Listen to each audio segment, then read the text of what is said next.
السلام علیکم ورحمۃ اللہ وبرکاتہ۔ دوستو، امید کرتا ہوں آپ خیریت سے ہوں گے۔ میں ہوں محمد مقصود قاسمی اور آپ دیکھ رہے ہیں باغ مدینہ یوٹیوب چینل۔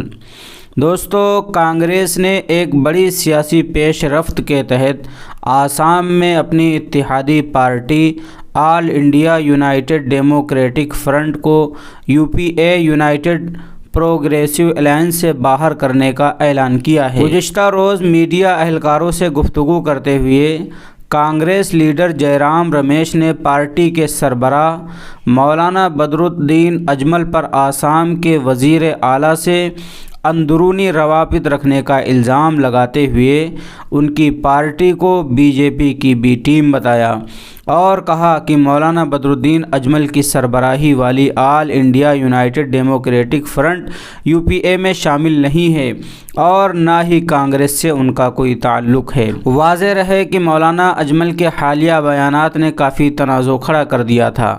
ان پر آسام کے CM ہیمنت بسوا سرما کے ساتھ اندرونی روابط کا الزام بھی لگایا گیا ہے، حالانکہ وہ ہمیشہ اس الزام سے انکار کرتے رہے ہیں۔ تاہم کانگریس کے رہنما جے رام رمیش نے ایک پریس کانفرنس کے دوران مولانا اجمل کی پارٹی سے تعلقات توڑنے کا اعلان کیا۔ انہوں نے آسام کی اس پارٹی کو BJP کی بی ٹیم قرار دیا ہے۔ کانگریس اسد الدین اویسی کی پارٹی پر بھی یہی الزام لگاتی رہی ہے، جس کی ان کی طرف سے بھی تردید کی گئی ہے۔ دیکھنا ہوگا کہ اب مولانا اجمل مستقبل میں کیا حکمت عملی اپناتے ہیں۔ تو یہ کانگریس کا یہ حال ہے اور یہ کوئی نئی بات نہیں ہے۔ اسد الدین اویسی صاحب پر بھی اسی طریقے کے الزامات لگتے رہتے ہیں۔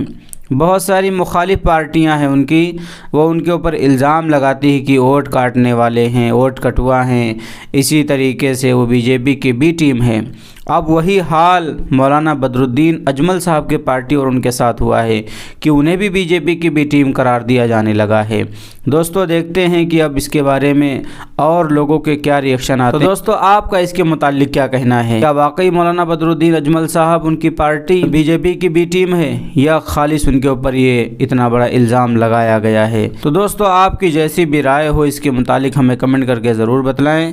پہلی بار چینل کو دیکھ رہے ہیں تو برائے مہربانی چینل کو سبسکرائب کر لیں، کیونکہ حالات حاضرہ سے متعلق مختصر نیوز ہمارے چینل پر آتی رہتی ہیں۔ چلیے دوستو، پھر ملتے ہیں انشاءاللہ جلد ہی کسی نئے ویڈیو میں نئے ٹاپک کے ساتھ۔ السلام علیکم ورحمۃ اللہ وبرکاتہ۔